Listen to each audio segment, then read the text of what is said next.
예, 안녕하십니까. 3월 들어 불과 2주밖에 지나지 않았는데 여론조사에 나타나는 민심의 변동 혹은 몇 달에 걸친 변화 이상으로 느껴집니다. 대통령 국정 지지율이 다시 30%대로 떨어지고 향후 전국의 바로미터가 될 서울시장 후보들의 가상 대결에서는 야권의 압승을 전망하는 조사가 속속 나오고 있습니다. 3월 첫 주에 터져나온 윤석열의 검찰총장직 사퇴와 토지주택공사 LH 직원들의 땅 투기 사건이 정치권에 엄청난 파장을 몰고 있습니다. 단기적 영향에 그칠지 사실 재보선 결과와 향후 대선 전국에까지 이어지는 흐름이 될지 계속 주목할 수밖에 없습니다. 오늘은 한국사회여론연구소 KSOI 이강윤 소장님과 함께 여론 추이에 대한 분석을 중심으로 이 사건들이 미치는 여야 정치권의 영향과 향후 전망 등을 살펴보도록 하겠습니다. 먼저 대선 구도에 직격탄이 된 윤석열 사태의 파장을 살펴보겠습니다. TBS 의뢰로 조사한 것으로 아는데 KSOI가 윤석열 사태의 첫 번째로 대선주자 적합도 조사를 하였습니다. 사태 바로 다음 날이었죠. 이 조사 결과를 보면 대선주자 1위 윤석열이란 것 때문에 화제가 되었습니다. 이번 주 조사는 윤 전 총장 지지율이 더 오른 것으로서 나타났습니다. 조사의 특징과 관심을 두어야 할 대목을 설명해 주시기 바랍니다. 네. 윤석열 검찰총장 사퇴가 지난주 목요일 오후 2시였고요. 저희는 매주 금요일, 토요일 이틀간 조사를 진행하게 세팅이 되어 있습니다.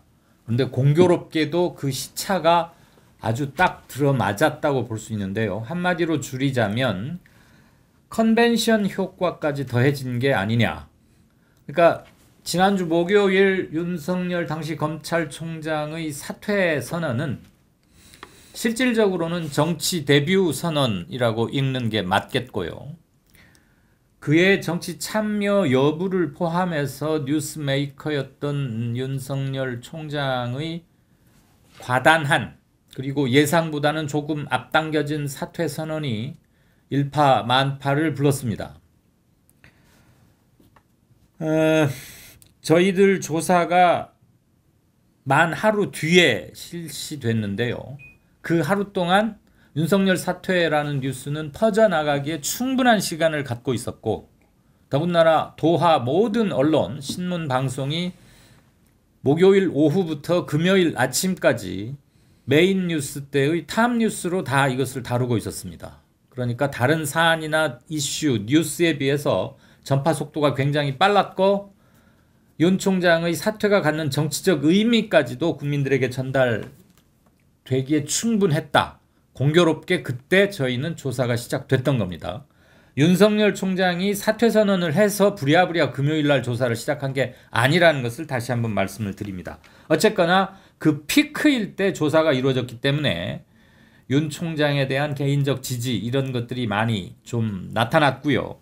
그래서 대번에 3위였었는데 그 전주까지는 윤석열 총장은 3위였습니다. 2위, 3위를 오르고 1위 이재명 지사와 굉장히 차이가 뚝 떨어지는 2, 3위 정도였는데 대번에 30%를 상향 돌파하면서 32.4%로 껑충 뛰었습니다.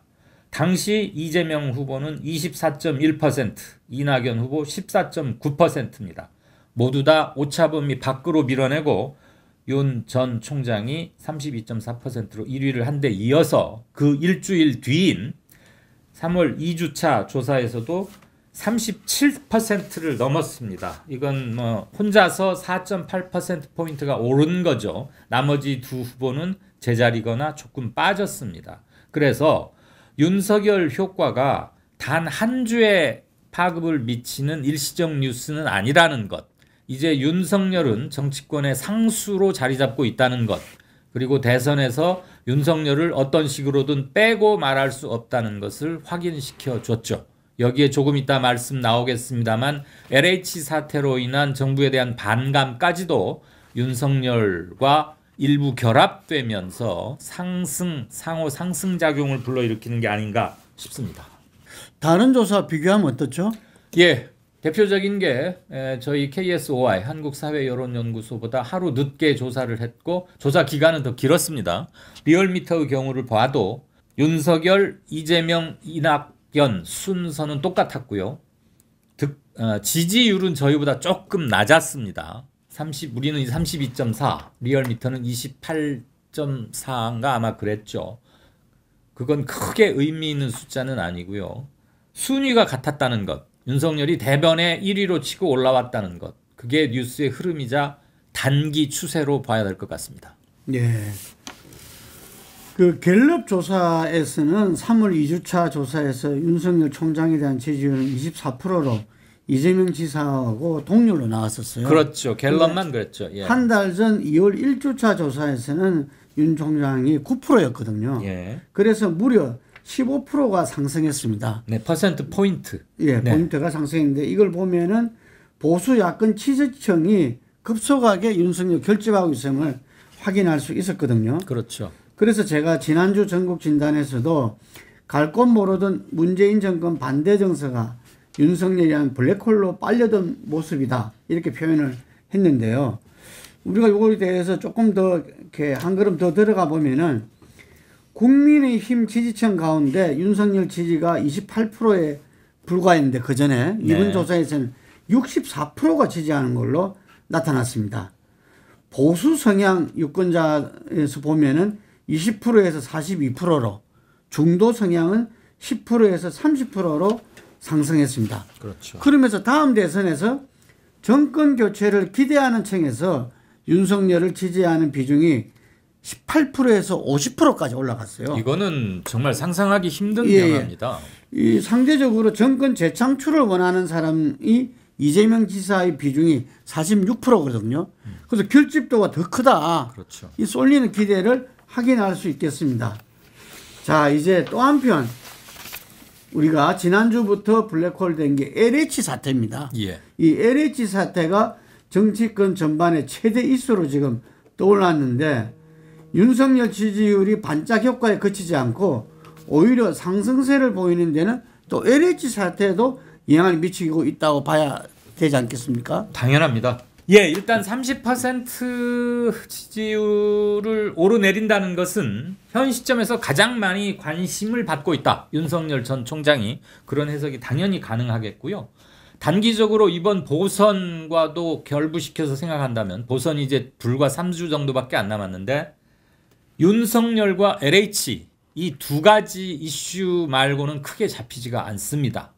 그 중에서도 LH가 국민적 반감, 분노에 가까운 반감, 한마디로 촛불정부의 정체성과는 도저히 양립될 수 없는 그런 허탈감, 그다음에 이 부동산 문제로 안 그래도 사람들 속이 많이 상해 있고 좌절감을 느끼고 있고 상대적 박탈감은 극에 달해 있는 상태에서 국가공무원의 99%에 준하는 신분상이나 직무상 그런 의무를 지고 있는 LH공사 직원들에 의한 조직적이고도 영악한 투기라는 점에서 있을 수 있는 가장 나쁜 일이 벌어지고 있고 문제는 눈덩이처럼 커가고 있다. 이 뉴스가. 그래서 이번 서울 부산시장 보선은 특히 서울시장 보선은 발생지가 경기 광명 수도권이지 않습니까? LH 사태의 자장력에서 벗어나기 힘든 사건이 되고 있다. 그리고 윤석열 개인으로 보아도 LH 사태의 비판의 끝은 현 정부 집권 여당 쪽으로 가기 때문에 윤석열 개인으로서도 손해볼 게 전혀 없는 상황이 조성되고 있는 거죠. 네, 지금 윤석열이 그 부상하는 문제는 그 지속 여부를 떠나서 야권 결집에 따른 여권 지지층도 결집을 끌어낼 것이기 때문에 결국은 거시적인 정치 지형이 승부를 결정짓는 대선 구도를 예상할 수 있습니다. 탄핵 이후 변화된 여론 지형을 고려하면은 여당의 입장에서는 또 한 번 해볼 수 있는 흐름으로도 갈 수 있다고 봅니다. 그러나 LH 사태에 대한 문제는 전혀 다르다고 봅니다. 양 소장이 잘 지적했지만 이 부동산 문제는 문재인 정부 국정 운영의 가장 약한 고리였습니다. 정권 초반부터 투기 세력을 잡겠다는 대중적 처방에 몰두했지만 결과는 가격 폭등과 무주택자의 불만으로 이어졌습니다. 사실상 지난해 총선도 코로나19에 대한 이른바 K방역의 성과와 재난지원금의 효과가 없었다면 여당의 압승을 장담하기 어려웠을 겁니다. 그랬죠. 예. 그런데 이 LH 사태는 대통령이 부동산 적폐 청산이라는 그 이야기도 사과하면서 내놨지만 실제로 어제 오늘의 일이 아닙니다. 예를 들면은 기획 파트, 실행 파트, 감시 파트 이 모두가 지금 3, 40만의 민나 도브라데스라는 예를 들면 모두가 도둑놈이라는 것을 다시금 불러 일으켰잖아요. 예, 그 정도로 지금 이제 기획하는 부서 또 세력 그 다음에 실행하는 부서 이 LH 같은 경우 실행하는 데잖아요. 그렇죠. 그럼 이걸 감시하는 감사원, 검찰 예를 들면은 또 한편으로 국회, 국토부와 국회 그리고 또 한편으로는 언론까지 전부 다 이 카르텔이 결국은 이런 부패를 낳았다고 보기 때문에 제가 볼 때는 LH 사태는 조만간에 수습되기 어렵다. 이거는 아마 대선 가서도 해결 못할 수도 있어요. 그 기득권 카르텔이 지금 대한민국을 어찌 말하면 중심일 수도 있다. 이런 이 불안감도 있기 때문입니다. 그래서 이 지금 여론은 상기 신도시를 지정한 그 공공개발조차도 취소해라. 이런 게 지금 그 많은 것입니다. 이게. 그래서 공정과 신뢰라는 문재인 정부의 핵심 강체를 중대하게 훼손한 사건이었고 점점 이것이 뭐 여권에서도 지금 특검하다 검찰 조사도 뭐 해라 뭐 여러 가지 나오고 있고 국회의원 전수조사까지 이야기가 나오고 있잖아요. 사건의 파장은 점점 확대되고 있고 이것이 1차적으로는 4.7 보궐선거에서 직격탄이 될 것 같은데 지금 그건 어떻게 보고 계십니까? 예. 일단 방송 시작할 때보다 방금 발언을 하시면서 김능구 대표 제가 옆에서 얼굴을 보니까 미간도 좀 좁혀지고 분노 게이지가 급상승하는 게 바로 느껴졌어요. 이게 아마 이번 사태를 바라보는 시민들의 가장 날 것 그대로의 생각, 의식의 반영이 아닌가 싶습니다. 조금 전에 굉장히 많은 지금 여러 가지 얘기를 화두를 한꺼번에 던져주셨는데 가르마를 타면서 한두 가지씩 정리를 좀 해보죠. 일단 이 이슈가 대선까지 지속될 것이냐 그것을 말하기에는 지금 너무 이르다. 그리고 대선은 1년이 남았는데 이게 어떻게 변용 과정을 거치면서 물론 정치는 살아있는 생물입니다. 그러나 지금의 분노 게이지가 어떻게 유지될지를 지금 말하기는 조금 속단인 것 같고요. 이 LH 사태가 터지면서 마치 그냥 거대한 둑이 한꺼번에 빵 터져버리니까 집권 여당 결집자들도 위기의식을 강하게 느껴서 그들을 다시 똘똘 뭉치게 하는 효과도 있습니다. 그것은 아마 서울시장, 부산시장 보궐선거의 투표율이 어느 정도일 것이냐와도 상당히 중요한 연관관계를 맺고 있을 것 같고요. 기본적으로는 방금 김 대표의 진단에 대체적으로 동의합니다. 성격이 다르죠. 흔히 중요한 선거 앞두고 한국 대선, 특히 대선, 총선에서 영린, 건들면 안 되는 게 두 가지 또는 세 가지입니다. 병역, 부동산 문제, 탈세 뭐 이런 것들이잖아요. 병역하면 뭐 대표적으로 이회창 전 총재가 떠오를 것이고요. 부동산은 이 정부 들어서 그 대책 없는 폭등. 그래서 이제 신분 상승은 불가능하다. 내 뭐 영끌을 해서라도 집 사는 게 불가능하다. 이 지경까지 와버렸는데 LH 내부에서 그런 방송이니까 그래도 한마디 해야 될 것 같습니다. 그런 도둑놈들이 있었던 겁니다. 분노하는 게 당연하지요. 이 정부도 물론 어처구니가 없겠지만 최종적으로 포괄적 책임을 지는 게 집권 여당 그리고 청와대의 정치적 책임 아니겠습니까? 그래서 변창흠 장관이 아마 그들이 신도시에 편입될 걸 알고 산 것 같지는 않다. 그리고 이건 직원 개개인의 일탈이다. 14명이라고 발표가 됐는데 전직이 2명이고 현직은 12명이다. 이게 변창흠 장관의 일성 첫 반응이었어요. 이게 민심에 불을 확 붙인 겁니다. 1번 14명이면 어떻고 12명이면 어떻습니까? 왜 전 현직을 지금 와서 구분하자는 겁니까? 그 다음에 신도시로 개발되지 않을 걸 알고서도 58억 원이라는 거액을 빌려서 땅을 사고 거기에 묘목을 심는 사람이 있습니까? 그 어느 철학자가 그랬죠. 내일 지구의 종말이 온다 하더라도 나는 오늘 한 그루의 사과나무를 심겠다.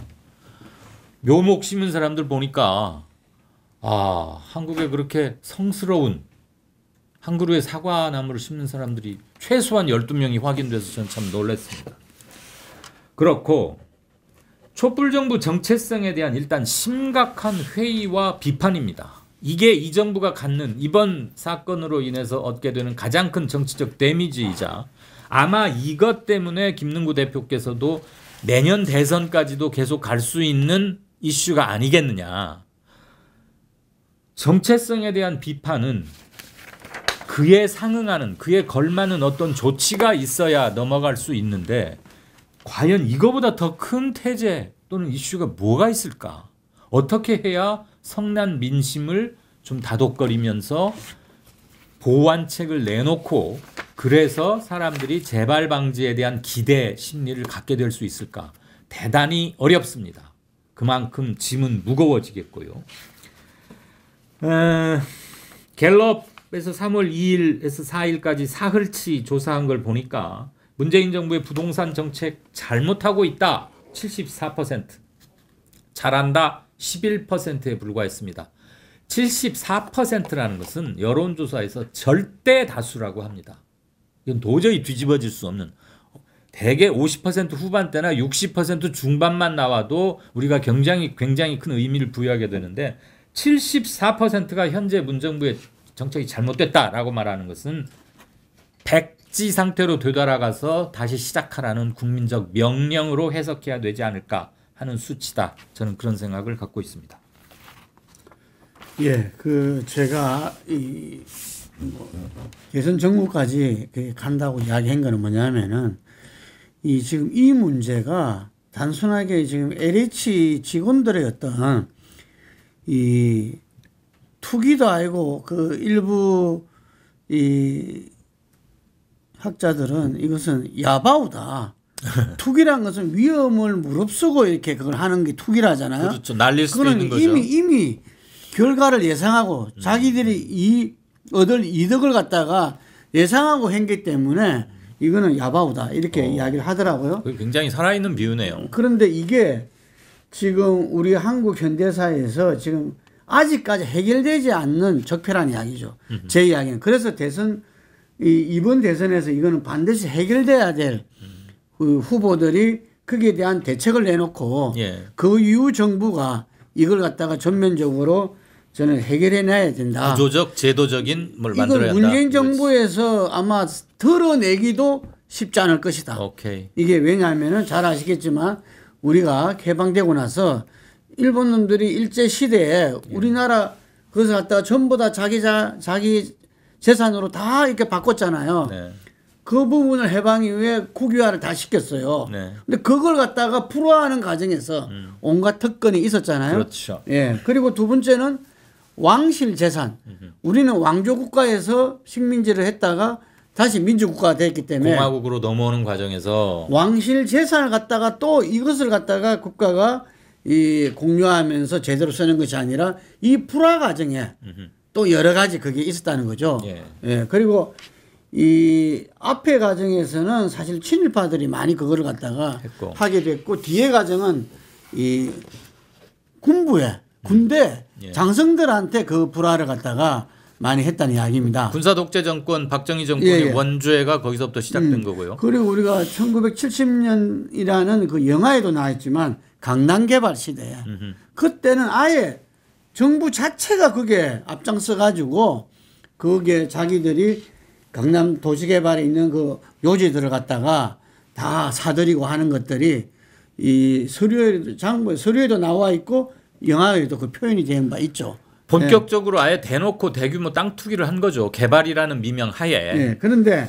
그것이 지금 이제 드러나고 있지는 않았지만 지금 계속 그 부분들이 잔존, 온존 확대돼 왔다. 예. 이렇게 보는 거죠. 다만 우리 사회에서 그것을 바깥으로는 전부 건기시돼 왔다는 겁니다. 예. 예, 그래서 뭐 어떤 사람들은 이야기하는 게 엘리트가 된다는 게 대한민국 사회 엘리트라는 것은 그 정보를 갖다가 취득할 수 있는 사람. 이 사람들이 진짜 엘리트라는 거예요. 예.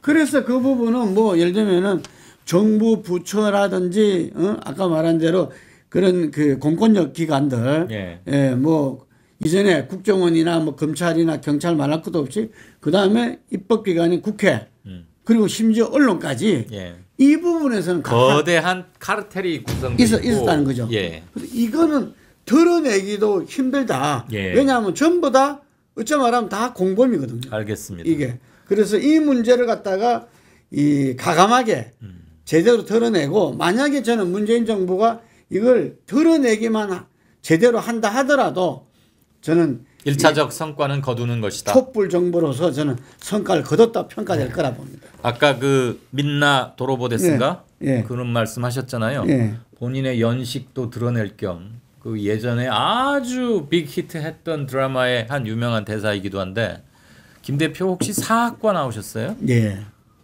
역사적으로 아주 잘 정리를 하시네요. 왕조 재산부터 해가지고 뭐 거의 그 우리 근대화의 시작이 비리와 부정의 온상이었다. 그리고 그 확대 재생산이었다는 것을 아주 짤막하게 잘 정리를 해주셨습니다.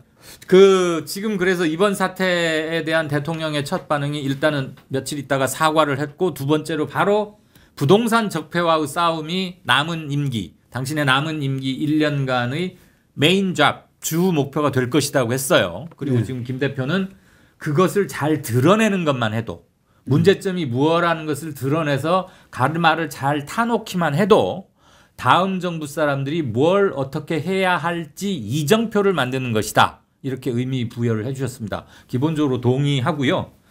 다만 정치 이 민심은 이번에 분노 게이지가 너무 컸기 때문에 일단은 문제점을 드러내는 것 하나, 두 번째 카테고라이즈 시켜서 그 원인이 뭐였는지까지는 명확히 진단을 하고 무엇을 어떻게 해 나가야 한다는 대강의 틀이라도 짜고 국민적 동의를 구하는 게 임기 마지막이자 다음 대선에서 여권 후보들이 그나마 국민들을 향해서 표를 호소할 수 있는 근거가 되지 않을까 저는 그렇게 생각을 합니다. 예. 그리고 새 정부가 들어서서 지금 국회는 이제 1년밖에 안 지났고 현 정부는 1년 남았어요. 그러니까 요번에 그걸 갈무리를 잘 해놔서 지금 21대 국회의 후반부가 되겠죠. 내년 대선 끝나고 나면. 그 2년 동안 적어도 부동산 문제에 관한 한 부정과 구조적인 기울어진 운동장 그리고 역사적으로 대단히 잘못되어 있던 것을 확 갈아엎는 옛날에 그 많았던 소작제 결국은 우리가 부분적이고 실패했다는 비판도 있습니다만 농지개혁 이런 걸 통해서 소작의 굴레로부터 일정 부분은 벗어났던 건 사실 아닙니까? 북한은 우리보다 훨씬 더 격렬하고 완벽하고 사회주의 원칙에 입각해서 그걸 진행했던 것이고요. 그런 거에 걸맞게 부동산 문제의 틀을 다시 짜야 됩니다. 그렇지 않으면 이건 계속 되풀이되고 한 번 아팠던 데는 또 한 번 아파지려면 역치가 높아져야 한다는 생물학 이론이 있지 않습니까? 그래서 더 큰 문제가 됩니다. 지금 이 시대적 과제가 예. 또 시대의 하두가 바로 공정입니다. 공정. 네. 특히 이 공정에서 이 젊은 층들의 이 공정에 대한 불만이라든지 불신은 이루 말할 수도 없거든요. 그렇습니다. 드디어 지금 또 LH 이 문제 때문에 청년들이 촛불을 들기 시작했다고 합니다. 예. 뭐 이거는 기성세대 전부의 어떤 책임 아니냐. 그래서 저는 문재인 정부가 오히려 이 현 정권으로서 책임을 지는 부분들은 지지만 아까 말한 대로 이 기득권 카르텔을 정말 그 마음을 비우고 드러낸다면 이거는 한국에서 우리 현대사에서 역사적으로 중요한 일이 될 수 있다 이렇게 생각합니다. 네. 그래서 지금 이것이 이 여건이 원치 않던 이런 지금 그 결과가 서울시장 가상대결 여론조사에서 그대로 반영되고 있습니다. 상당히 지금 이제 이 박영선 후보가 등장하고 컨벤션 효과로 따라갔지 않습니까? 가상 대결에. 그 컨벤션 효과가 불과 며칠 못 가버렸어요. 그러니까 그래서 지금 이 확연한 조사 결과가 쏟아지고 있는데 이건 어떻게 파악하고 계십니까? 약 20% 포인트 안팎 가상 대결들, 박영선 대 오세훈 또는 박영선 대 안철수 누가 붙더라도 18에서 한 21% 포인트 사이로 지는 것으로 나오잖아요. 지금 가장 화가 나 있고 이 문제가 거의 피크를 향해서 가고 있습니다. 그때 조사된 것들이기 때문에 그 정도 어마어마한 차이가 나는 것은 한편 이해 못할 것도 아닙니다. 다만 그 격차는 저는 조금씩 줄어는 들 것으로 보고 있습니다. 그러나 디데이인 4월 7일 투표 날짜까지 지금 한 20일 정도 남았죠. 오늘이 3월 17일이니까 과연 얼마만큼 좁힐 수 있느냐가 관건인데 우리가 깜깜이 선거 기간 있지 않습니까? 여론조사 공표 금지 기간. 그때 들어갈 때 과연 민주당 측에서 보자면 골든 크로스 희망적인 거 지고 있던 걸 다시 뒤집을 게 가능할 것인가 말씀드리기 굉장히 조심스럽긴 하나 지금 벌어져 있는 격차가 만만치 않은 데다가 남은 20일 기간 동안에 이 LH 문제를 핵심으로 하는 전반적이고도 포괄적인 부동산 이슈에 대해서 내놓을 게 의외로 그렇게 많지 않다는데 정부 집권 여당 그리고 민주당 후보들의 고민이 있을 겁니다. 왜? 부동산 문제 가지고 그동안 24번 정도의 보완책과 시장 흐름을 보면서 계속 내왔지만 효력을 잘 발휘하지 못하고 있었어요. 그리고 변창흠 장관으로 바뀝니다. 김현미 장관에서. 변 장관이 취임한 지 한 달 만에 내놓은 게 이른바 2사 부동산 대책이고 그렇죠. 32만 호를 짓겠다 하는 거였어요. 자, 기억을 한번 되돌려 봅시다. 노태우 정부 시절로 약 30년 전으로 거슬러 올라갑니다. 1기 신도시, 분당, 평촌, 분당, 일산 등등으로 해서 서너 군데 지어졌죠. 산본, 평천 뭐 이런데. 그때 다 지은 걸 다 합쳐도 29만 호밖에 안 돼요. 근데 이번에 내놓은 건 32만 호입니다. 우선 물량면에서 어마어마한 숫자입니다. 2기 신도시는 그렇게 임팩트가 크진 않았어요. 이게 예정대로 집행이 된다면 지금도 전국적으로 주택 보급 비율이 107%인데 인구가 100명이면 집이 107채예요. 그러니까 산술적으로 따지면 집값은 떨어져야 됩니다. 그런데 1기 신도시 분당 일산보다 훨씬 많은 32만 가구를 짓겠다고 하고 그게 현실화되는데 약 3, 4년 걸립니다. 그리고 남은 집값이 잡혀야 합니다. 그런데 그것을 막 첫삽을 뜨려 하는 즈음에 이번 LH 사태가 터졌고 이것으로 인해서 부동산 정책에 대한 불신이 확 커버렸어요. 아까 74%까지 나왔죠. 그래요. 그래서 일각에서는 3기 신도시도 이거 재지정하거나 취소하거나 보류해야 되는 거 아니냐 이런 말들도 나오는데 그건 국민의힘 야당에서 좀 정치적 공세를 펴고 있는 것 같고요. 만약에 이번 이유 때문에 3기 신도시를 보류한다면 정말 부동산 관련 정책을 믿을 사람은 이제 하나도 없어집니다.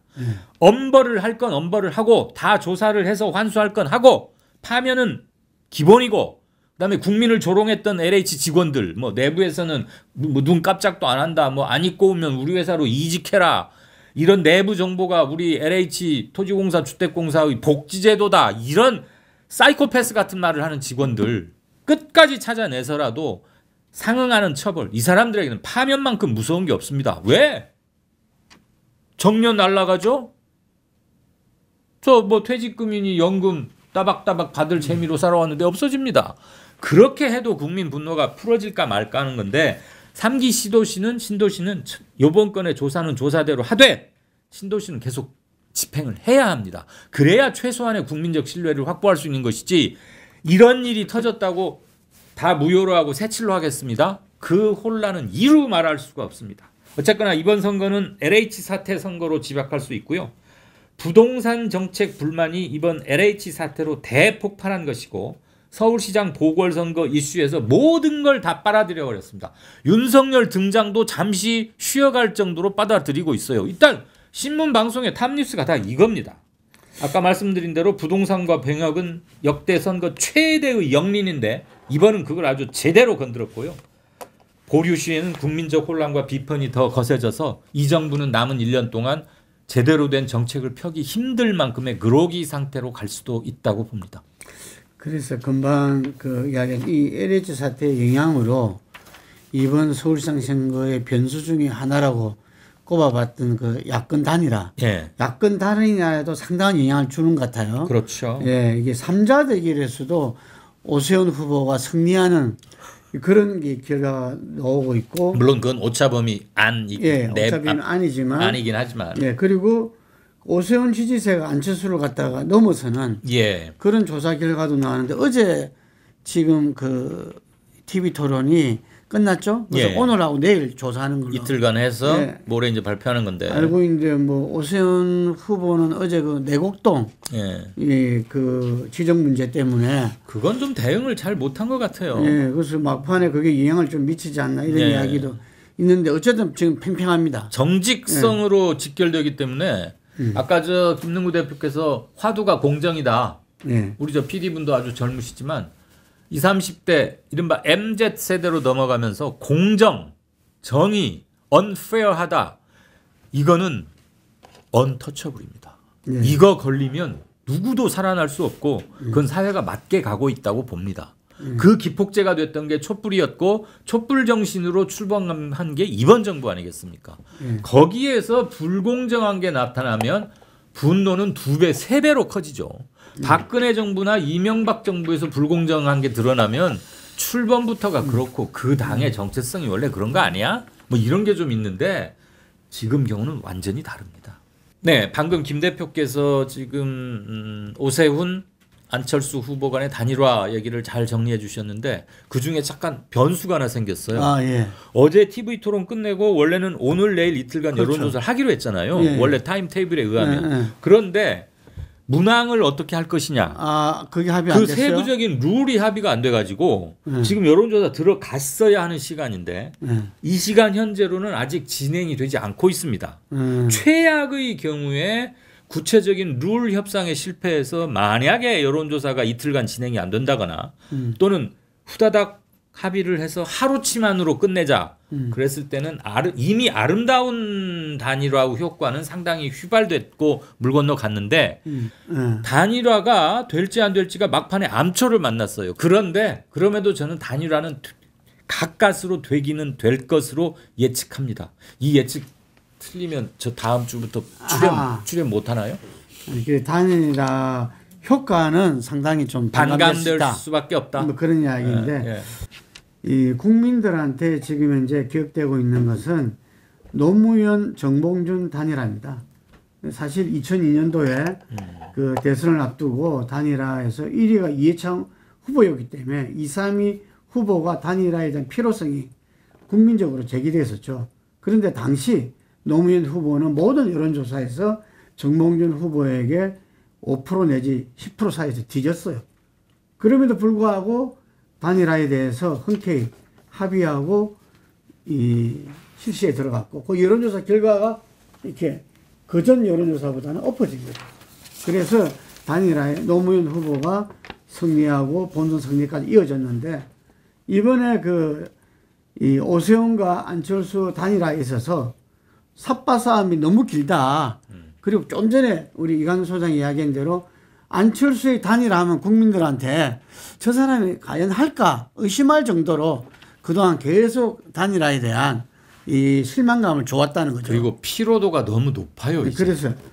그래서 저는 안철수 후보가 좀 결단을 해야 되지 않느냐. 그 결단이 오히려 손해보는 것이 자기한테 승리의 길로 갈 수도 있다. 이렇게 좀 국민을 믿고 또 본인이 가는 것이 필요하지 않나 이렇게 봅니다. 그리고 본인이 서울시장으로 이 서울 시민이 생각하지 않는다면 결과는 다르게 나올 거고요. 근데 시민들이 그렇게 생각한다면은 어떤 조건을 받아들이더라도 결과는 같이 나오지 않을까 싶습니다. 중간 질문 하나 드리고 싶습니다. 방금 말씀 들으니까 안철수 후보에게 어떤 결단을 요구하셨어요. 오세훈 둘을 함께 거론하지 않고 안 후보한테 어떤 결단을 기대하거나 주문하신 겁니까? 지금 현재 그러니까 문항 가지고 삿바 싸움 너무 심하게 하지 마라. 그렇죠. 그냥 오세훈 하자는 쪽 또는 뭐 실무진들이 만들어 온 거 대세에 지장 없으면 그냥 가라. 뭐 이런 뜻입니까? 그렇죠. 그러니까 오세훈 측에서 아니죠 안철수 측에서 좀 더 까탈스럽게 대하고 있다 이렇게 보고 계시는 거네요. 사람들이 다들 그렇게 느끼고 있죠. 아, 그렇지. 느끼고 있다. 안철수 후보도 그걸 알고 있을까? 예. 뭐 충분히 저는 알고 있으리라 보고요. 예. 지난번에 그 문재인 후보랑 2012년도에 단일할 때도 예. 그때도 정말로 이렇게 마지못해. 예, 마지못해 하다가 결국은 또 의외의 결과 그냥 이 사퇴해 버렸잖아요. 그렇죠. 이게 그래서 사람들이 그때 멍하게 이게 뭐 맞죠. 결국은 그 결과는 문재인 후보도 낙선으로 나타났잖아요. 그랬죠. 박근혜 그게. 후보에게 졌는데 예, 그거는 막상 여론조사는 해보지도 못하고 예. 그 장미정인가 무슨 저 시내에 있는 정동에 있는 점심집 먹고 나서 좀 있다가 사퇴한다고 탁 떠나버렸어요. 예. 그러고 색깔 다른 목도리 들고 입고 나와가지고. 예. 예. 자, 아무튼 오늘 LH 사태 칼날이 여건으로 향하고 있는 것은 여러 분석에서 분명합니다. 예, 그래서 재보궐선거의 결과를 떠나서 문재인 정부의 마지막 해 정부 여당이 국민들이 느끼는 분노를 다독이고 보다 미래지향적인 대안으로 나아갈 수 있을지 주목됩니다. 오늘 전국 진단은 여기서 마무리하겠습니다. 감사합니다. 고맙습니다.